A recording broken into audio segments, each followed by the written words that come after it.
नमो अरिहन्ताणं नमो सिद्धाणं नमो आयर्याणं नमो वज्रायाणं नमो लोये सौवसावूणं मोक्षमार्गस्य नेतारं भेत्तारं कर्मभूभृतां ज्ञातारं विश्वतत्त्वानां वंदे तत्गुणलब्धये। 1008 श्री मूलनायक आदिनाथ भगवान की जय। द्वासांग जिनवाणी माता की जय। आचार्य श्रेष्ठ आचार्य गुरुवर श्री 108 पूज्यपाद स्वामी महाराज की जय। आचार्य श्रेष्ठ आचार्य गुरुवर श्री 108 विद्यासागर जी महाराज की जय। जगत पूज्य निर्यापक श्रमण मुनि पुंगव श्री 108 सुधा सागर जी महाराज की जय। समस्त मुनि संघ की जय। पूज्यवर आचार्य पूज्यपाद स्वामी जी द्वारा विरचित इस सरवार सिद्धि ग्रंथराज की स्वाध्याय श्रृंखला में 8वें अध्याय के अंतर्गत हम कर्मों के जो बंध प्रक्रिया है उस बंध प्रक्रिया को विस्तार से समझ रहे हैं। यह जो बंध है वह 5 प्रकार के प्रत्ययों के कारण से होता है, जिसका वर्णन हम पूर्व में पढ़ चुके हैं। बंध के 4 भेद बताए गए थे, जिसमें प्रकृति बंध, स्थिति बंध, अनुभाग बंध और प्रदेश बंध। इस प्रकार से 4 प्रकार से बंध होता है। प्रकृति बंध क्या कहलाता है, प्रकृति बंध के भेद प्रभेद क्या हैं और उसका क्या स्वरूप है, इसको हमने विस्तार के साथ पूर्व 4-5 कक्षाओं में समझ लिया, जिसमें प्रकृति बंध के इन्होंने मुख्य रूप से 8 भेद बताए थे और फिर 8 भेदों के भी उत्तर भेद करके 148 भेदों का कथन किया था। जिन 148 प्रकृतियों के स्वरूप को हमने पूर्व कक्षाओं में समझ लिया है। पूर्व कक्षा में हमने प्रकृति बंध के बाद जो स्थिति बंध है उस स्थिति बंध पर चर्चा करना प्रारंभ किया था, जिसमें ये बताया गया था कि जो कर्म बंधता है, आत्मा से संबंध को प्राप्त होता है, वो कब तक आत्मा से संबंधित रहता है, कब तक अपना फल देकर के आत्मा से पृथक नहीं होता, कब तक कर्म भाव में रहेगा और कब तक कर्म भाव से पृथक होकर के सामान्य पुद्गल नहीं बन जाता, उसको बोलते हैं स्थिति।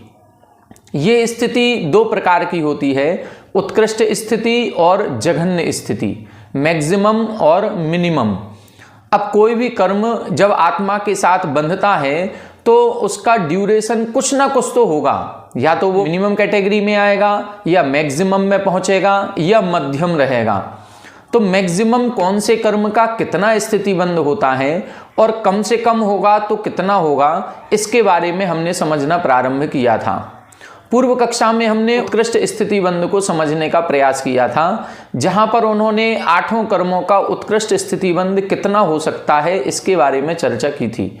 4-5 सूत्र अपन ने पढ़े थे, जिसमें पहले सूत्र में 4 कर्मों के बारे में बताया गया था कि ज्ञानावरण, दर्शनावरण, वेदनी और अंतराय, इन 4 कर्मों का उत्कृष्ट स्थिति बंध 30 कोड़ा कोड़ी सागर प्रमाण होता है।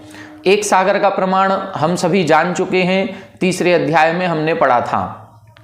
अब ऐसे 1 करोड़ में 1 करोड़ का गुणा करें तो 1 कोड़ा कोड़ी सागर होता है। ऐसे 30 कोड़ा कोड़ी सागर प्रमाण प्रारंभ के 3 कर्म और अंतराय कर्म की उत्कृष्ट स्थिति होती है। मतलब ज्ञानावरण कर्म, दर्शनावरण, वेदनी और अंतराय, ये यदि बंध जाएं आत्मा के साथ तो कब तक फल देंगे? 30 कोड़ा कोड़ी सागर प्रमाण तक। मोहिनी कर्म यदि बंधे तो वो कितना फल देगा? 70 मोहिनीयस्य, 70 कोड़ा कोड़ी सागर प्रमाण। एक कल्पकाल हमने बताया था 20 कोड़ा कोड़ी सागर का होता है, एक उत्सर्पणी 10 कोड़ा कोड़ी सागर की और एक अवसर्पणी 10 कोड़ा कोड़ी सागर की। मतलब यदि 70 कोड़ा कोड़ी सागर का हमने कोई कर्म बांधा तो वो हमें 3 उत्सर्पणी और 4 अवसर्पणी के बराबर फल देगा। इतना समय तक हम उस मोहिनी कर्म के कारण से संसार में भटक सकते हैं। ऐसा 70 कोड़ा कोड़ी सागर। फिर अपन ने देखा था नाम कर्म और गोत्र कर्म में बताया था 20 कोड़ा कोड़ी सागर। विंशतिर नाम गोत्रयोः। नाम कर्म और गोत्र कर्म 20 कोड़ा कोड़ी सागर का बंध सकता है। फिर इसके बाद आयु कर्म की बात आई थी, तो आयु कर्म में उन्होंने लिखा था 33 सागरोपमान्यायुषः। यहां पर कोटि कोट्यः शब्द नहीं लगाना है, यहां पर मात्र 33 सागरोपमाणी, केवल 33 सागर की आयु मैक्सिमम होती है। यह मैक्सिमम आयु देवों के और नारकियों के प्राप्त होती है। मनुष्य त्रियंचों के इतनी उत्कृष्ट आयु नहीं होती। मनुष्य त्रियंचों की उत्कृष्ट आयु कितनी होती है, ये हमने तीसरे अध्याय में पढ़ा था। निरस्थिति परावरे त्रिपल्योपमांतर मुहूर्ते त्रियज्ञोनि जानाम च। इन 2 सूत्रों में उधर बताया था कि मनुष्यों की उत्कृष्ट आयु 3 पल्य और जघन्य आयु अंतर मुहूर्त, इतनी ही त्रियंचों की जानना है। तो मनुष्य और त्रियंचों की तो 3 पल्ले से ज्यादा नहीं होती, वो भी भोग भूमि, उत्तम भोग भूमि के जीवों को प्राप्त होती है। फिर ये 33 सागर कहाँ होती है? 33 सागर देवों में, जहां पर सबसे उत्कृष्ट जो 5 अनुत्तर विमान हैं, उन 5 अनुत्तर विमानों में रहने वाले देवों की ये 33 सागर की आयु होती है। दूसरा, यदि नरकों में जाएं तो नरकों में 7वें नरक के जो नारकी हैं उनके 33 सागर की आयु होती है। इससे ज्यादा आयु पूरे 4 गतियों में किसी भी जीव के नहीं होती। तो ये उत्कृष्ट स्थिति का कथन अपन ने पढ़ा था। साथ ही इधर इन्होंने ये भी बताया था कि ये उत्कृष्ट स्थिति का बंध कौन से जीव करते हैं। हमने आपको कल एक सामान्य से एक कथन बताया था कि स्थिति बंध के लिए हम 148 कर्म प्रकृतियों को 2 भागों में विभाजित करेंगे। एक तरफ 3 प्रकृतियां रखेंगे और एक तरफ 145 प्रकृतियां रखेंगे। एक तरफ जो 3 प्रकृतियां रखी वो आयु कर्म की प्रकृतियां होती हैं, शुभ आयु। शुभ आयु कौन सी हैं? देवायु, मनुष्यायु और त्रियंचायु। और बाकी 145 प्रकृतियां एक तरफ रखेंगे। ये जो 3 शुभ आयु हैं, इन 3 शुभ आयु कर्म का उत्कृष्ट स्थिति बंध विशुद्ध परिणामों से होता है। जब हमारे विशुद्ध परिणाम होंगे, कसाय की मंदता के परिणाम होंगे, तब जाकर के हमें इन 3 आयु का उत्कृष्ट स्थिति बंध होगा। और जब हमारे संक्लेशित परिणाम होंगे तो संक्लेशित परिणामों में बाकी 145 प्रकृतियों का उत्कृष्ट बंध होगा। जघन्य बंध कैसे होगा? जब हमारे संक्लेशित परिणाम होंगे तो 3 आयु का जघन्य बंध होगा, और जब हमारे विशुद्ध परिणाम होंगे तो बाकी 145 का जघन्य बंध होगा। इस प्रकार से हमें समझना चाहिए। इसीलिए जो ये कर्म बताए गए थे, 8 कर्मों को हमने जब समझा था, तो सभी में जो 7 कर्म हैं, आयु कर्म को छोड़ करके सभी 7 कर्मों में ये लिखा था कि उत्कृष्ट स्थिति बंध कौन करेगा। तो लिखा था मिथ्या दृष्टि, संगी, पंचेंद्री, पर्याप्तक जीव ही ये उत्कृष्ट स्थिति का बंध करता है। क्यों? क्योंकि 7 कर्मों की जितनी प्रकृतियां हैं वो सब 145 के अंदर आएंगी, और जब 145 के अंदर आ जाएंगी तो उनका बंध संक्लेश परिणामों से होगा। और संक्लेश परिणाम सबसे ज्यादा यदि किसी के होंगे तो वो मिथ्या दृष्टि, संगी, पंचेंद्री, पर्याप्तक जीव के होंगे। एक तो मिथ्या दृष्टि होना चाहिए और दूसरा संगी, पंचेंद्री और पर्याप्तक होना चाहिए। अपर्याप्तक जीव के इतने बुरे भाव नहीं होते। जो संगी पंचेंद्री नहीं है, असंगी पंचेंद्री है, या 2 इंद्री, 3 इंद्री, 4 इंद्री, 1 इंद्री जीव है, इनके इतने संक्लेशित परिणाम नहीं होते कि ये किसी भी कर्म का उत्कृष्ट स्थिति बंध कर सकें। तो उत्कृष्ट स्थिति बंध तो संगी, पंचेंद्री, पर्याप्तक जीव ही करता है, अन्य नहीं करता। आयु कर्म के उत्कृष्ट स्थिति बंध में भी उन्होंने यही चीज लिखी थी कि जैसा हमने ऊपर बताया है वैसा ही जानना। तो यहां जो ये शब्द लिखा था ये पूर्वोक्त मेव, इसका मतलब ये है कि यहां नरकों की अपेक्षा बात की गई है। जो नरक में 33 सागर की आयु होती है वो मिथ्या दृष्टि, संगी, पंचेंद्री, पर्याप्तक जीव के प्राप्त होगी, अन्य के प्राप्त नहीं होगी। देवों की जो उत्कृष्ट आयु का बंध होता है वो विशुद्ध परिणामों से होता है।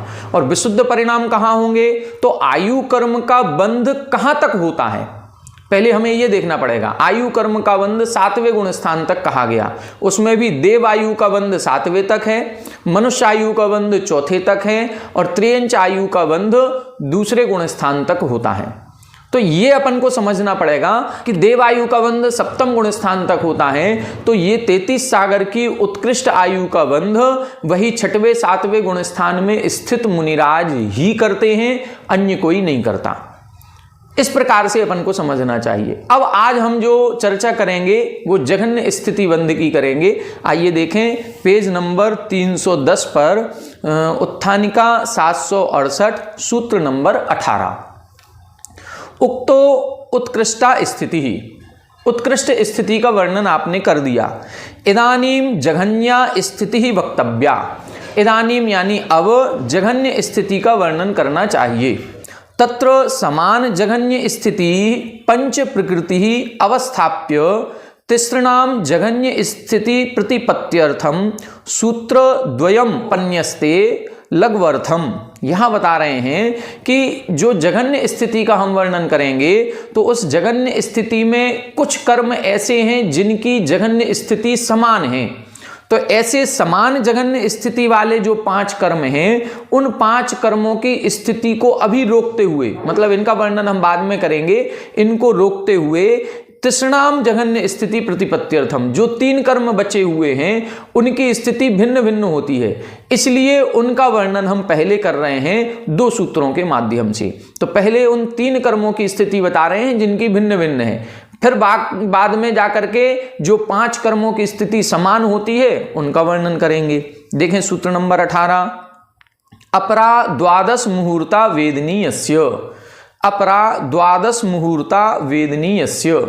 यहां बता रहे हैं अपरा, वहां लिखा था परा, यहां लिखा है अपरा। अपरा का मतलब जघन्य स्थिति। कैसी? द्वादश मुहूर्ता, द्वादश यानी 12 मुहूर्त। एक मुहूर्त 48 मिनट का होता है, लगभग पौन घंटे का। मान लो 50 मिनट का मान लें अपन, तो 12 मुहूर्त, 12 मुहूर्त का मतलब 12 पंचे 60, लगभग 600 मिनट का, लगभग। अब 600 मिनट का मतलब लगभग 10 घंटे। ये वेदनीयस्य, वेदनी कर्म की जघन्य स्थिति लगभग 10 घंटे की है। 10 घंटे का मतलब हमने अभी कोई कर्म बांधा और यदि वो जघन्य स्थिति का है तो इसकी जो अबाधा काल होगी वो और अंतर मुहूर्त होगी, तो अंतर मुहूर्त के बाद ही उसका फल हमें प्राप्त होने लग जाएगा। तो ऐसा यहाँ पर कई बार एक प्रश्न आता है कि जो लोग बुरा काम कर रहे हैं उनको अपने बुरे कर्मों का फल इसी भाव में मिलेगा या अगले भाव में मिलेगा। तो यहाँ पर स्पष्ट कर दिया जघन्य स्थिति कितनी है, 12 मुहूर्त की, 10 घंटे की, तो 10 घंटे बाद ही उसका फल प्राप्त हो सकता है, इसमें कोई संदेह नहीं है। तो हम जो कर्म बांधते हैं उन कर्मों का फल हमें इस भाव में भी मिल सकता है और अगले भाव में भी मिल सकता है। अब अगले भाव में कितना मिल सकता है, तो हमने 70 कोड़ा कोड़ी सागर तक की स्थिति बांधी है। हो सकता है इस अवसर्पणी में पंचम काल में हम कर्म का बंध कर रहे हों और इस कर्म का उदय हमें उत्सर्पणी के पंचम काल में जाकर के प्राप्त हो, या हो सकता है 1-2 उत्सर्पणी अवसर्पणी निकल जाए फिर प्राप्त हो। तो ये संभव है, इसमें कोई भी बड़ी बात नहीं है। आगे देखें 769 अपरा जघन्या इत्यर्थः। अपरा का मतलब क्या है? जघन्य। वेदनीयस्य द्वादश मुहूर्ता, वेदनी कर्म की जघन्य स्थिति 12 मुहूर्त होती है। 12 मुहूर्त हमने बता दिया कि 12 मुहूर्त कितना होता है, लगभग 10 घंटे का। हम कोई भी कर्म करेंगे तो उसका फल हमें तुरंत भी प्राप्त हो सकता है। कोई भी कर्म जब बंधता है तो एक आवली काल तक वो उदय में नहीं आता, इसको हम अचलावली कहते हैं। मतलब एक आवली किसे कहते हैं? 1 सेकंड में संख्यात आवली होती हैं। अब वो जो आवली हो रही हैं उन आवली में मतलब 1 सेकंड का भी समय नहीं लगेगा, एक आवली काल तक वो उदय में नहीं आएगा, उसके बाद वो उदय में आ सकता है। तो यहाँ पर कई बार हम ऐसी घटनाएं देखते हैं कि हमने आपको गाली दी और आपने तुरंत हमको एक तमाचा जड़ दिया। ये क्या हुआ? हमने जैसे ही उसको गाली दी और उसने हमको थप्पड़ मारा है तो ये हमें उस गाली का ही प्रतिफल मिला है, ये कोई पुराने कर्म का नहीं मिला। ये हमें इसी गाली का, यदि हम गाली नहीं देते, अपशब्द नहीं बोलते, किसी के साथ गलत व्यवहार नहीं करते तो हमारे साथ भी गलत नहीं होता। तो ये क्या है? ये तुरंत के तुरंत फल मिल गया हमको, ये भी तुरंत का फल ये कहलाता है अपरा द्वादश मुहूर्ता वेदनीयस्य। कोई भी कर्म अपना जब फल देता है तो एक बीच में अबाधा काल होती है। अबाधा काल का मतलब है कि कर्म हमने बांधा तो कितने समय बाद वो उदय में आएगा। तो कुछ कर्मों का एक अबाधा काल होता है कि इतने समय तक तो वो कर्म उदय में आएगा ही नहीं, उसके बाद आना शुरू होगा। तो एक कोड़ा कोड़ी सागर वर्षों का जो कर्म बंधता है, कितने का? एक कोड़ा कोड़ी सागर वर्षों का।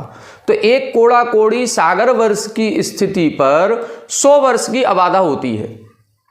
यदि हमने एक कोड़ा कोड़ी सागर वर्ष का कोई कर्म बांधा है तो वो 100 वर्ष तक तो उदय में आएगा ही नहीं, 100 वर्ष तक उदय में नहीं आएगा। 100 वर्ष के बाद फिर उदय में आना शुरू होगा। कब तक आएगा? वो एक कोड़ा कोड़ी सागर वर्षों तक। इसी तरह से जब एक कोड़ा कोड़ी सागर में 100 वर्ष की अबाधा है तो 10 कोड़ा कोड़ी सागर में कितनी होगी? 1000 वर्ष की। 20 कोड़ा कोड़ी सागर वर्ष में कितनी होगी? 2000 वर्ष की। 30 कोड़ा कोड़ी सागर में कितने वर्ष की होगी? 3000 वर्ष की। तो ऐसे मोहिनी कर्म की 70 कोड़ा कोड़ी सागर की है तो कितने वर्ष की अबाधा हो जाएगी? 7000 वर्ष की।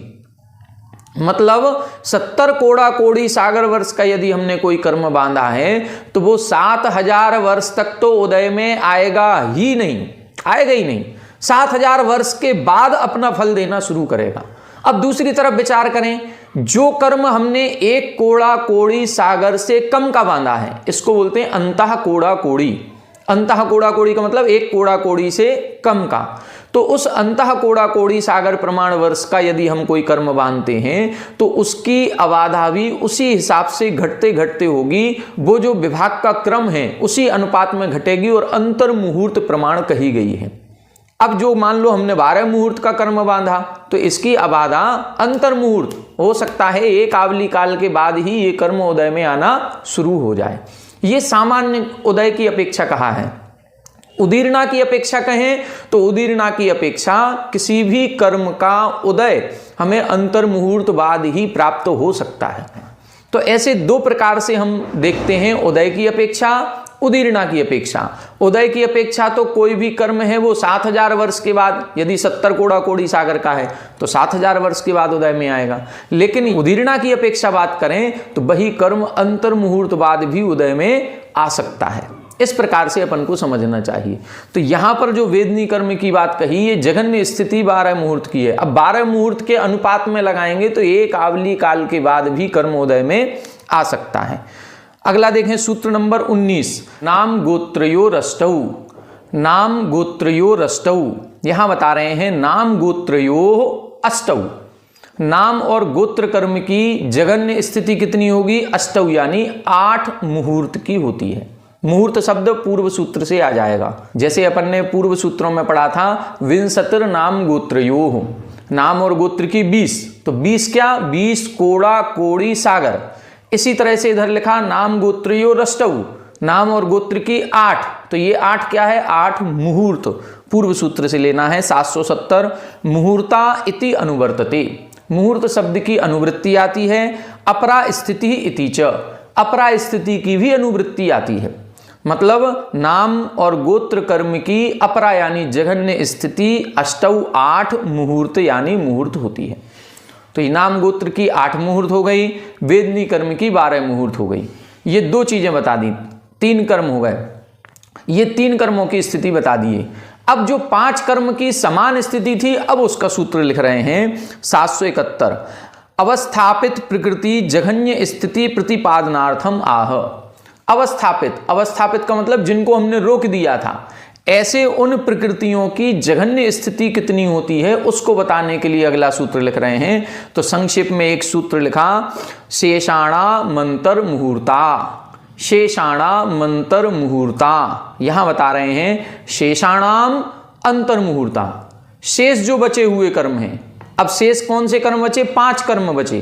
5 कर्म कौन कौन से हैं? ज्ञानावरण, दर्शनावरण, वेदनी की बता दिए, तो मोहिनी कर्म, फिर आयु, फिर नाम गोत्र की हो गई, फिर अंतराय। तो कितने कर्म हो गए? ज्ञानावरण, दर्शनावरण, मोहिनी, आयु और अंतराय। ये 5 कर्मों की जघन्य स्थिति कितनी होगी? अंतर मुहूर्त की होती है। देखें 772, शेषाणाम पंचानाम प्रकृतीनाम अंतर्मुहूर्ता परा स्थिति ही शेषाणाम पंचानाम, जो शेष बचे हुए 5 प्रकृतियां हैं या 5 कर्म हैं, उनकी अपरा स्थिति, जघन्य स्थिति अंतर्मुहूर्त होती है। ज्ञान दर्शनावरण अंतरायाणाम जघन्या स्थिति सूक्ष्म सांप्राये मोहिनीयस्य अनिवृत्तिवादर सांप्राये आयुषः संख्ये वर्ष आयुषु त्र्यक्षु मनुष्येषु च। अब ये बता रहे हैं इनकी जघन्य स्थिति कौन बांधता है। जैसे उत्कृष्ट स्थिति में बताया था कि उत्कृष्ट स्थिति मिथ्या दृष्टि, संगी, पंचेंद्री, पर्याप्तक बांधता है, तो जघन्य स्थिति कौन बांधेगा, किस गुण स्थान में बंधेगी। हमने आपको बताया था कि जो 145 प्रकृतियां हैं, इन 145 प्रकृतियों का उत्कृष्ट स्थिति बंध संक्लेश परिणामों से होता है, तो जघन्य स्थिति बंध विशुद्ध परिणामों से होगा। अब जघन्य स्थिति बंध जब विशुद्ध परिणामों से है तो ऊपर के गुण स्थानों में, तो ऊपर के गुण स्थानों में जिस कर्म का बंध जहां तक होता है, जिस गुण स्थान तक होता है, वहां जहां पर इसकी बंध विच्छुत्ति होती है, उस गुण स्थान में इनका जघन्य स्थिति बंध होगा। अब देखें, ज्ञानावरण और दर्शनावरण, ये दोनों जो आवरण हैं, इनका बंध 10वें गुण स्थान तक होता है। जब इनका 10वें गुण स्थान तक बंध होता है तो जो जीव उपसम श्रेणी या छपक श्रेणी से आरोहण करते हुए 10वें गुण स्थान से या तो 11वें में जा रहे हैं या 12वें में जा रहे हैं, तो 10वें गुण स्थान के अंतिम समय में इनके सबसे ज्यादा विशुद्ध परिणाम होंगे। और जब सबसे ज्यादा विशुद्ध परिणाम होंगे तो ज्ञानावरण और दर्शनावरण का सबसे जघन्य स्थिति बंध उसी समय होगा, 10वें गुण स्थान से 11वें 12वें में जाते समय, अंतिम समय में। मोहिनी कर्म का बंध 9वें गुण स्थान तक होता है, 9वें के ऊपर मोहिनी कर्म का बंध नहीं होता, तो मोहिनी कर्म का जो बंध है वो 9वें गुण स्थान में होगा। तो जो जीव 9वें गुण स्थान से ऊपर 10वें गुण स्थान में जा रहा है, तो 9वें गुण स्थान का जो अंतिम समय होगा, उस अंतिम समय सर्व विशुद्ध परिणाम होते हैं, तो मोहिनी कर्म का जघन्य स्थिति बंध वही होगा।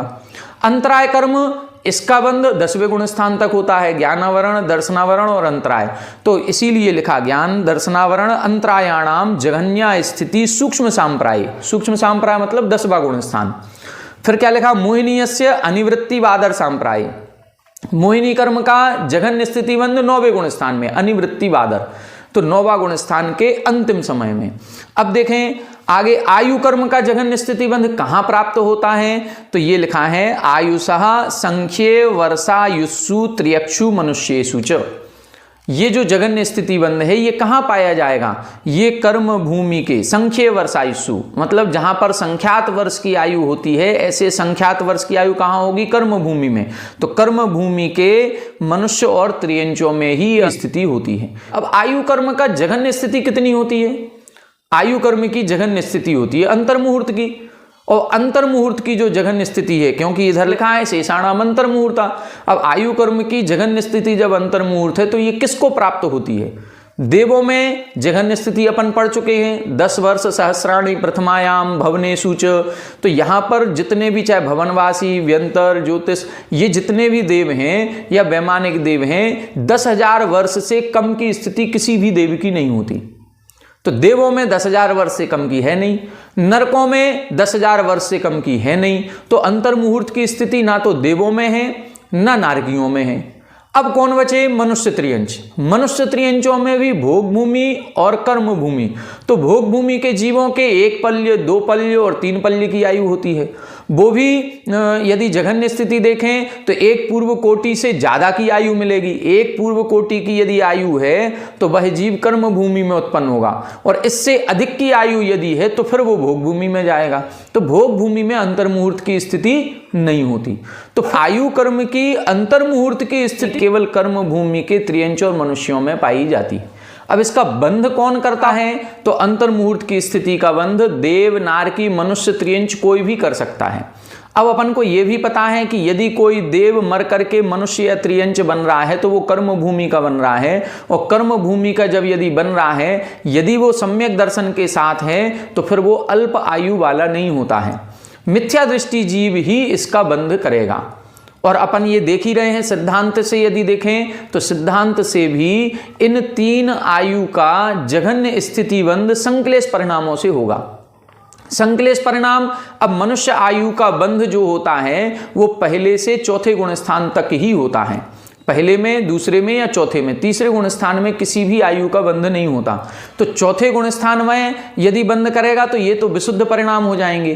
तो पहले गुण स्थान में तो आयु कर्म का जो जघन्य स्थिति बंध होगा वो पहले गुण स्थान में जो मिथ्या दृष्टि जीव है वह मिथ्या दृष्टि संगी पंचेंद्रीय पर्याप्तक जीव ही इनका जघन्य स्थिति बंध करेगा। ये अंतर मुहूर्त की स्थिति कौन जीव किन परिणामों से बांधता है, इसके लिए अपन को थोड़ा और गहराई में पढ़ना पड़ेगा, जिसके लिए अपन को इस 12 वर्षीय कोर्स को पूरे 12 साल तक पढ़ना है। जब 12 साल तक पढ़ेंगे तो ये गहराई का वर्णन भी हम सभी को पढ़ने में आ जाएगा। अभी इतना ही छोड़ते हैं। अब ये जो अपन ने स्थिति बंध पढ़ लिया है, अब इस स्थिति बंध को हम चार्ट में बनाएंगे। एक टेबल बनाएं, उस टेबल में ये दोनों 3 कॉलम खींचेंगे। देखें पीछे हमने बोर्ड पर एक कॉलम खींचा है। पहले अपन एक कॉलम बनाएंगे जिसमें कर्म का नाम, दूसरा कॉलम बनाएंगे जिसमें उत्कृष्ट स्थिति बंध और तीसरा कॉलम बनाएंगे जिसमें जघन्य स्थिति बंध। पहले कॉलम में अपन ने कर्म का नाम लिख लिया, ज्ञानावरण, दर्शनावरण, वेदनीय, मोहिनी, आयु, नाम, गोत्र और अंतराय। अब इसके बाद अपन इनका उत्कृष्ट स्थिति बंध लिखेंगे, जो सूत्र में बताया है वो इसमें लिखना है, और फिर जघन्य स्थिति बंध। ये याद करना है क्योंकि ये हमेशा पूछा भी जाता है पेपर वगैरह में, और हमेशा हमारे ज्ञानार्जन के लिए भी हमको इस चीज को याद रखना आवश्यक है। आइए देखें, चार्ट बनाते हैं अपन। आइए बनाएं, इसका चार्ट बनाएं। सबसे पहले लिखा है ज्ञानावरण। पहला सूत्र अपन ने क्या पढ़ा था? आदितः तृष्णाम अंतरायस्य च। 4 कर्म बताए थे, आदितः तृष्णाम, 3 कर्मों की। तो ज्ञानावरण, दर्शनावरण, वेदनी, इनकी कितनी थी?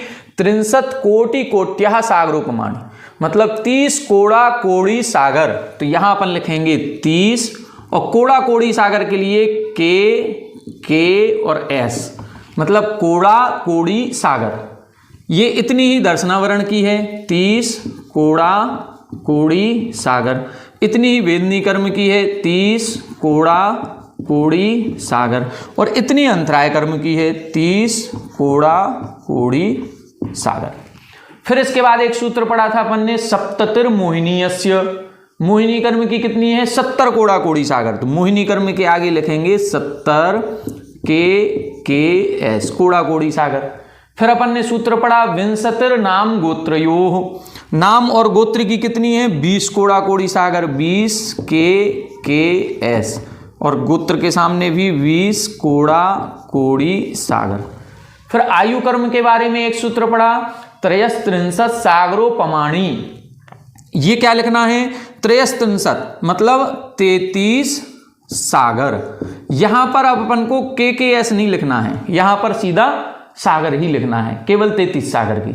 अब जघन्य स्थिति देखें, तो जघन्य स्थिति में सबसे पहले सूत्र लिखा है इन्होंने, अपरा 12 मुहूर्ता वेदनीयस्य। अपरा यानी जघन्य, वेदनी कर्म की सबसे पहले बताई तो कितनी है? 12 मुहूर्त। ठीक है। फिर इसके बाद नाम गोत्रयो रष्टौ, नाम और गोत्र की 8, तो यहां पर 8 मुहूर्त, और गोत्र पर भी 8 मुहूर्त। फिर इसके बाद क्या लिखा? शेषाणाम अंतर मुहूर्ता। अब जितने कर्म बचे हैं उन सबके सामने अपन अंतर मुहूर्त लिख लेंगे। देखें, लिखें अंतर मुहूर्त। यहां पर भी अंतर मुहूर्त, ज्ञानावरण की भी अंतर मुहूर्त, दर्शनावरण की भी अंतर मुहूर्त, फिर इधर मोहिनी की भी अंतर मुहूर्त।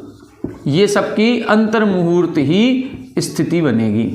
ये इधर आयु कर्म की भी अंतर मुहूर्त,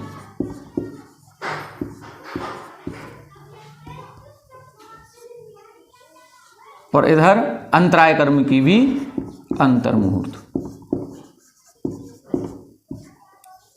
इस प्रकार से 8 कर्मों का एक उत्कृष्ट और जघन्य स्थिति बंध का एक चार्ट या टेबल हमारी तैयार हो जाएगी।